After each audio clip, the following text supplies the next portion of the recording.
Hello everyone, DonTheCrown here, and it's that time of the year again where we get the Torchlight Infinite season reveal, and I gotta say this is going to be a big W season. It looks really cool. There's a lot of great changes.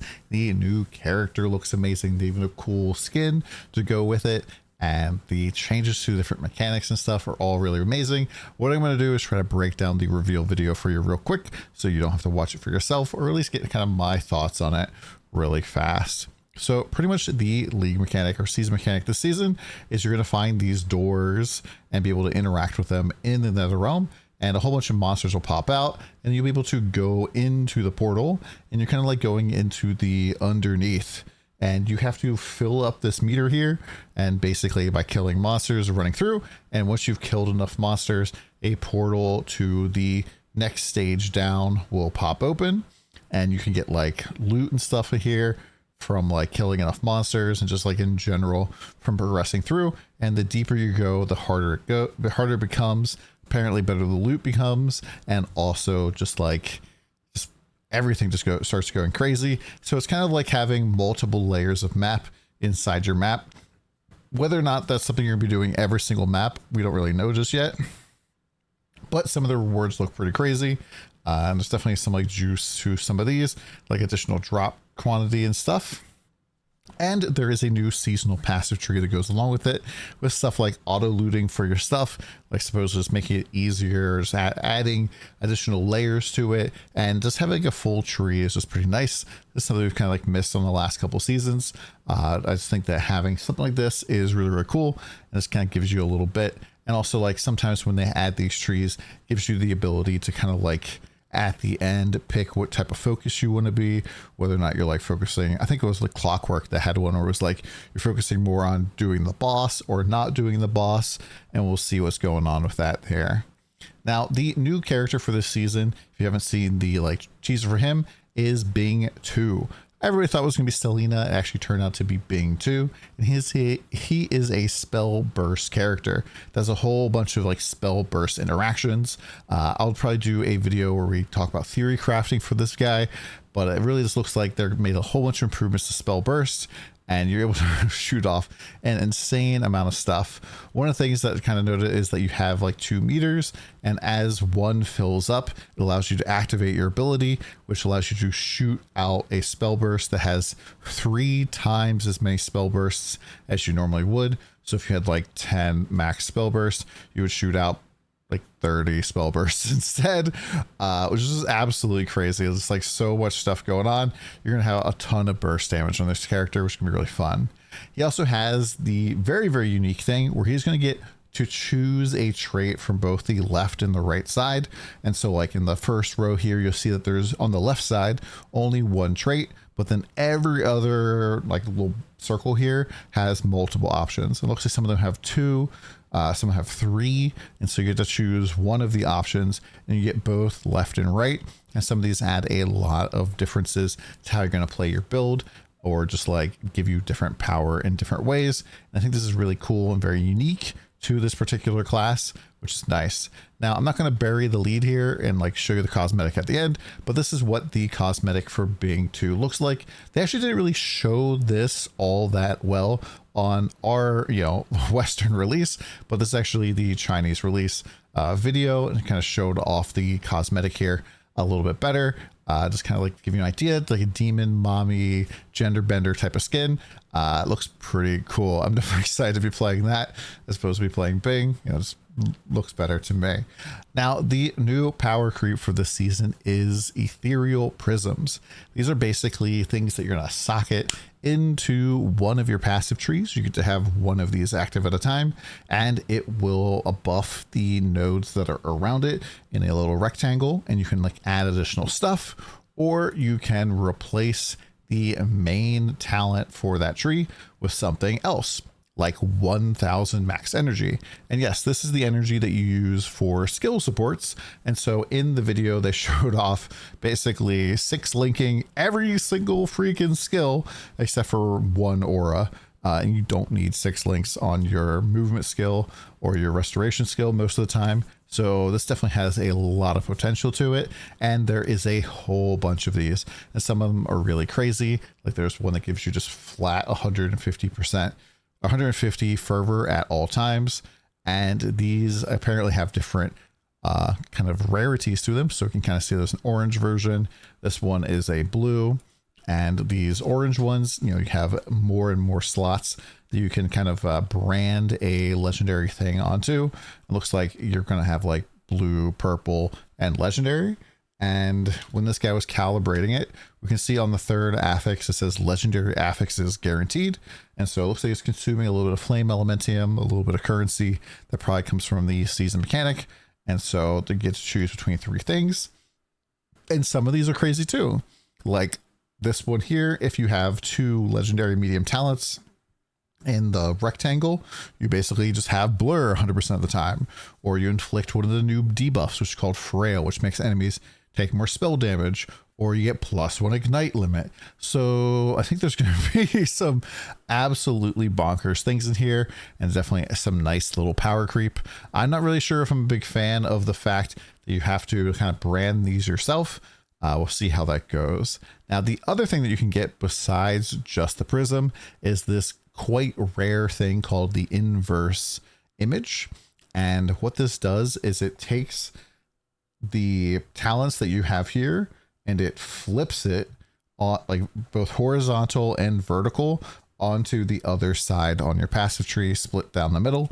And this is just pretty crazy because as well as giving you access to like more of the final stuff on the side, this can actually decrease or increase the numbers of all of these things. And so if you have a tree where you're taking a whole ton of stuff, you have like a really dense tree, you can just like mirror that over to the start, which is just absolutely wild to me.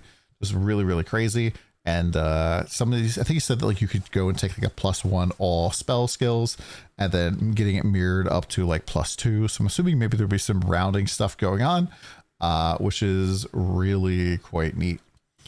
Now, the other things that they're adding some combo skills. So adding only 2 new skills this season. And combo skills, basically the way they work is they have kind of 3 parts to it.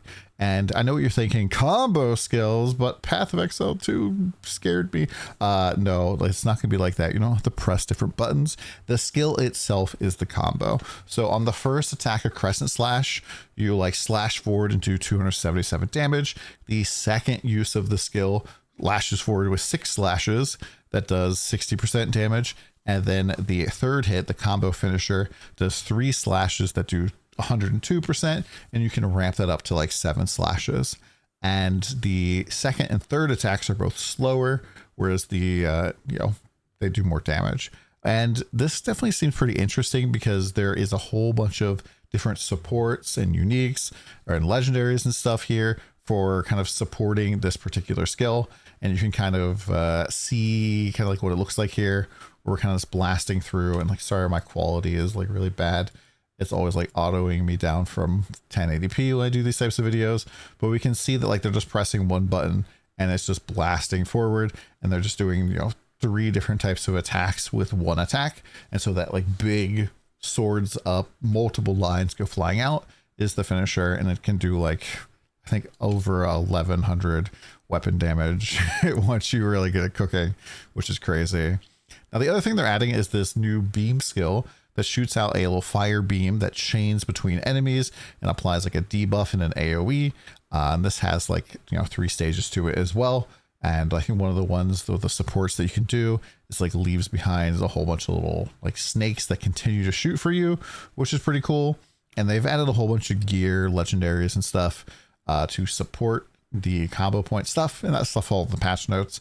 And so this could definitely be something that you maybe see like Erica's doing, Erica 1s especially, or maybe even like, other builds that want to do attack based builds. I'm not necessarily sure this is going to be good for like Rosa 2 or anything, because I don't think it has elemental stuff in it, but it's just nice to see some like kind of new melee.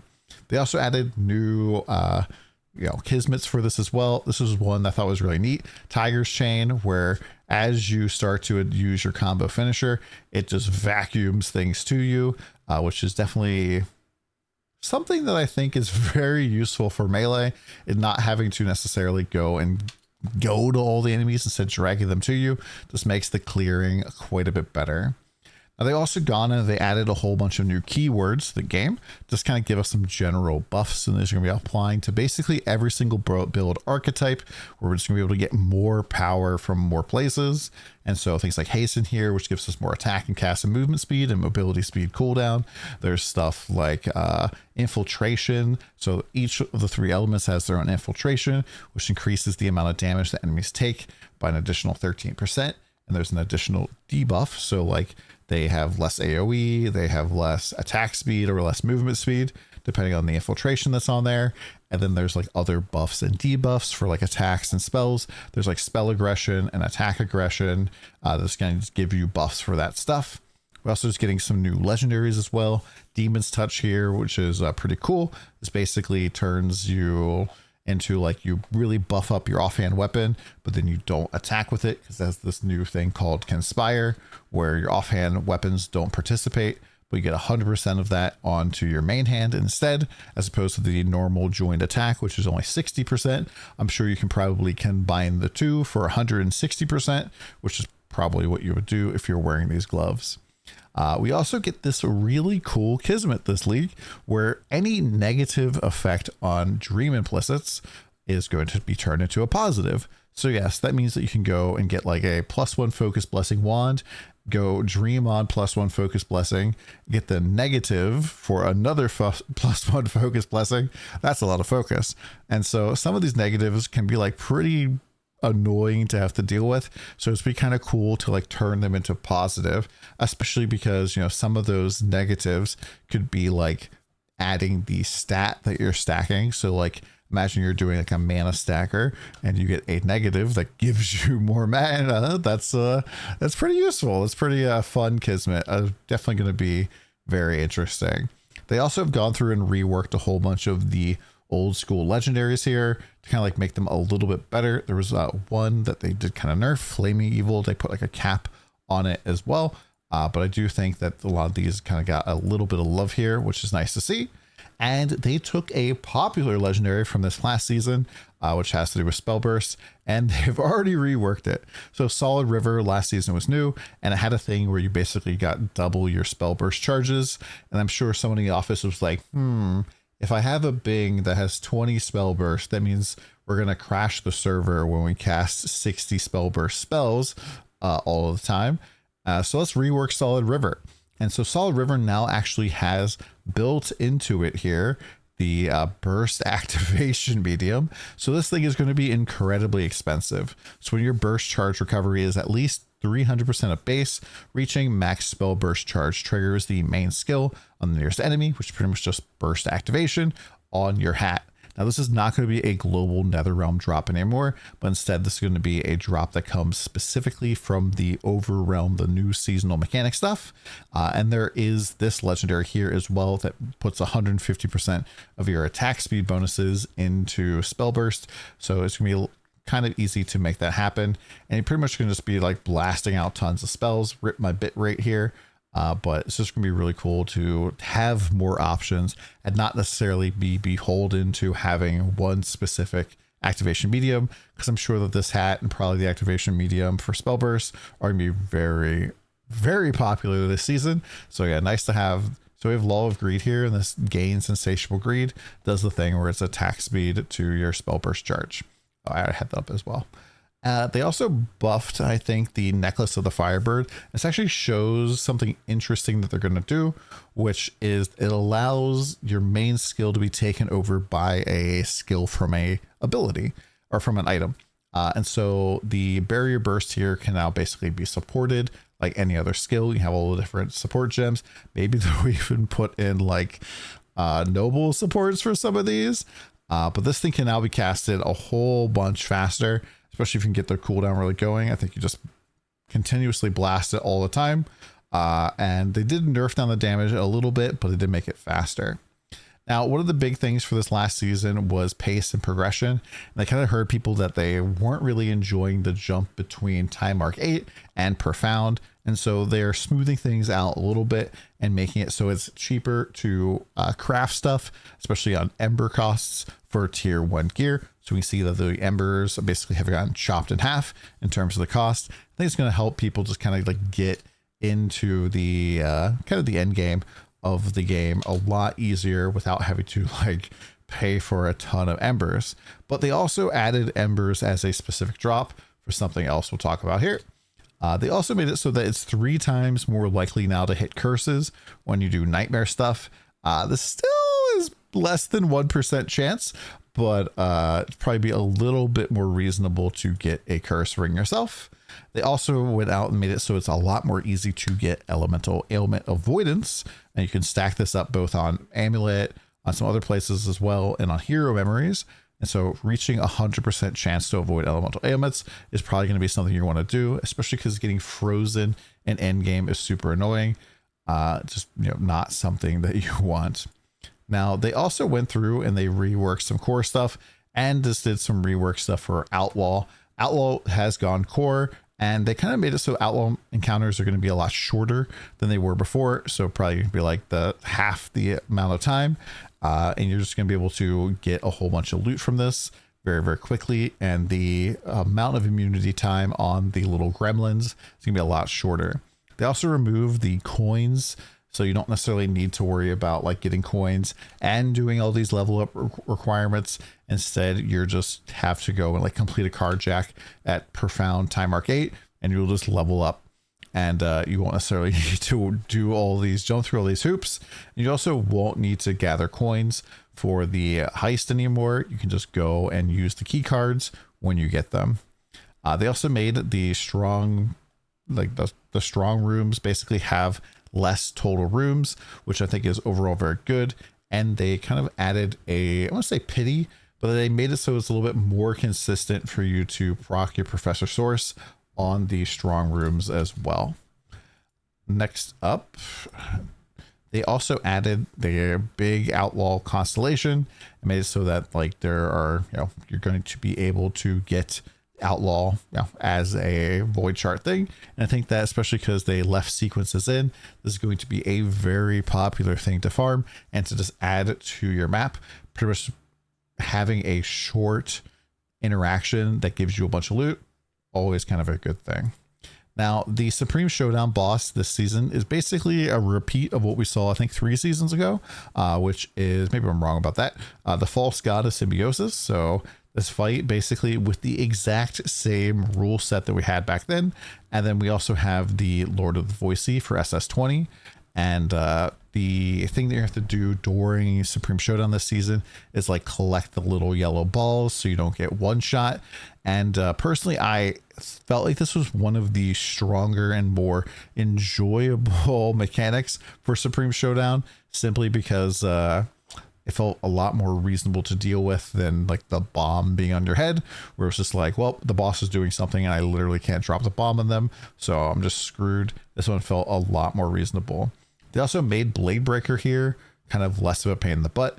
When you start off, instead of starting off standing directly on top of him and rezzing on top of him, you res off on this little island so you don't get frustrated. Now, they also went and they redid how the some of the hot streak stuff worked. So previously nobody used this hot streak thing at all. It's because this is the one that like randomly rolls all of the modifiers on your stuff, basically truth fossiling it, but it costs 64 truth fossils. So it was about 1000 FE in order to use this one time. It has a chance between 0 and 100. So nobody used this at all ever. And they basically removed the truth fossil cost. So people are going to use this a whole lot more now, which means that these are going to be worth quite a bit more, which I think is a very good thing. They also changed how corrosion base affixes work now. When you corrode something and it gets a new base affix, it won't become bound to you anymore. So you can still trade it. And when you go and hot streak it, it's not going to destroy the item. If it fails, it will just remove the base affix away. They also went and added a whole bunch of like new compasses for different mechanics. So you'll be able to like basically go and change how God of Machines or God of War works a little bit, or God of Might specifically. So God of Might here, like one of the compasses like makes the totem thing like into a boss that you have to fight, or like is invulnerable for a while there.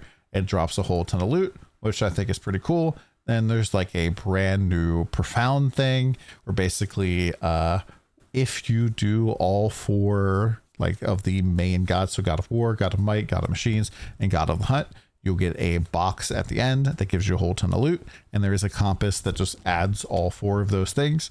So I think it is going to be pretty expensive and pretty cool this season.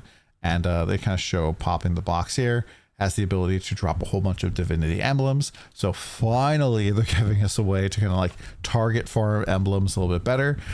So hopefully we won't have an emblem that's like 200 FE this season. It was one of the things that always very much annoyed me about the divinity emblems. Used to be like God of Machines is 200. And then God of War this season was 200.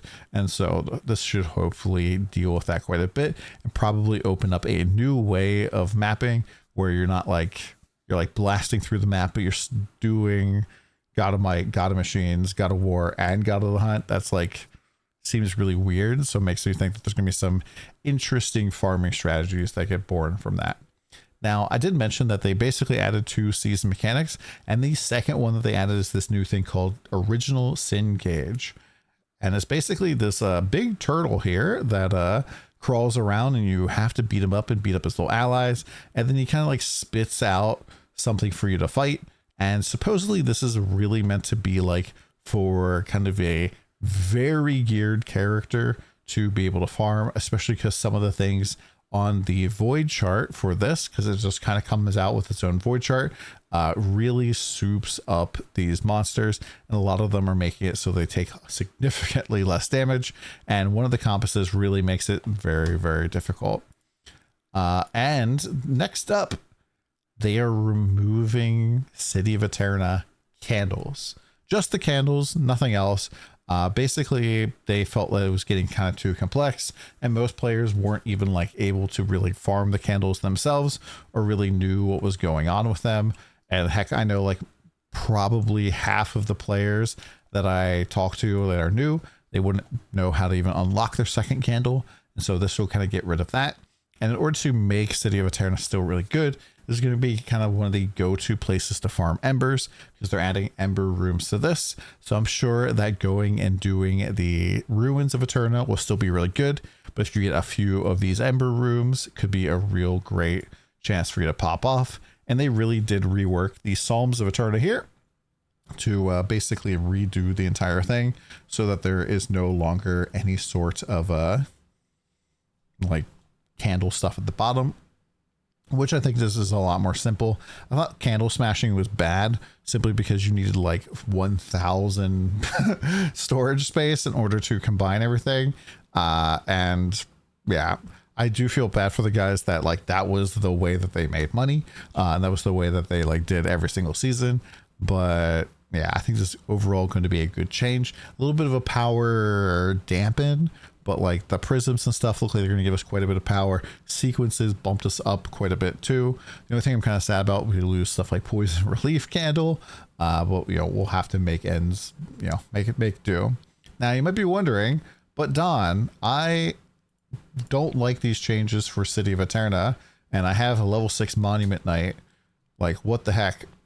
Well, they're putting in an event here where you're going to be able to hand in any of your City of Aeterna pets, and you're going to be able to convert them into pick boxes for a legendary Pactspirit of your choice, a rare Pactspirit of your choice, or a magic Pactspirit of your choice. So you can just go and pick whatever you want. And then on top of that, you could even turn it into an ultimate appearance crystal if you don't want anything at all. And the pets that you can get out of legendary Pactspirit here do include the pirate Pactspirit, I forget what her name is. And so yeah, this is pretty decent, and maybe not the best thing in the world, but better than nothing for sure. Now, they're also doing some quality of life stuff, trade house optimizations, just making it better. It's going to be a little bit faster in terms of like you put something up, it'll be available to sale within like a minute as opposed to 10 minutes. So you see a lot faster turnaround time on your FE. You're also going to see less items in the trade house that have already sold, which is really good. I already mentioned the corrosion stuff. They moved basically the 30% odds from the mutation over to void. So void where nothing happens, which I think is boring, happens 30% of the time. So 60% of the time here, you're going to bind the gear to you, and the remaining 40%, it's not going to be bound to you. So you kind of have 3 wins as opposed to just 2, which is pretty nice. And then you can even go and re-roll these with the hot streak stuff. They're also changing how hardcore works. And so hardcore, not very many people played it except for doing the Kill the Traveler event. And what they're going to be doing now is they're going to be launching hardcore servers like about a month into the season with a special hardcore event where I guess they're going to give more people a reason to go and play hardcore. Personally, I don't really like hardcore all that much in this game. I tend to play like a 6 portal build a lot of the times. Rosa 2 is, I guess, the most tanky character ever played. Still, like, could get 1 shot at the start of every map, so be very careful with that. But yeah, it'd be kind of cool. Maybe kind of blow some more life into the game, like about a month into the season. They're also doing some audio and sound effects improvements, just making it so that the sounds are a little bit better, a little bit more modern, which is pretty neat. And we have some new events here, like we always do. We're gonna get a whole ton of free pulls here just for logging in, and that includes like an event for basically going and doing the season mechanic as well.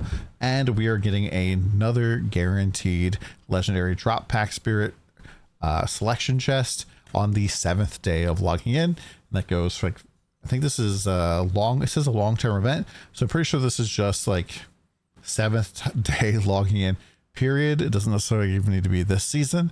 So yeah, I think this just gives you a lot more access to stuff, which I think is very, very cool. I like the fact that they continue to do this. They're also adding a new event for this season where if you beat the campaign, you're going to get this activation medium called Motionless. And this basically is standstill support, but for both spells and attacks.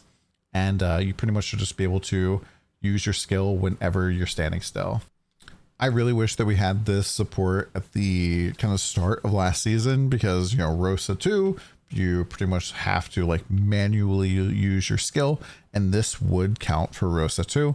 So I think this is kind of like a stealth buff to Rosa 2, because you'll be able to just not have to hold down your skill at all. You just stop moving and you start attacking.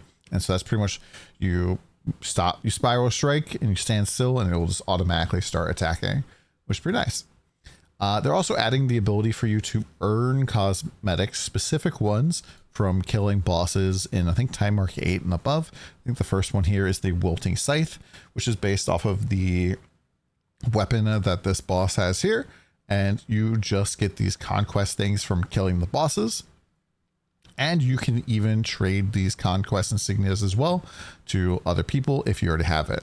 They're also adding new drop Pactspirits, obviously, for the current season mechanic, which just kind of gives you some more loot.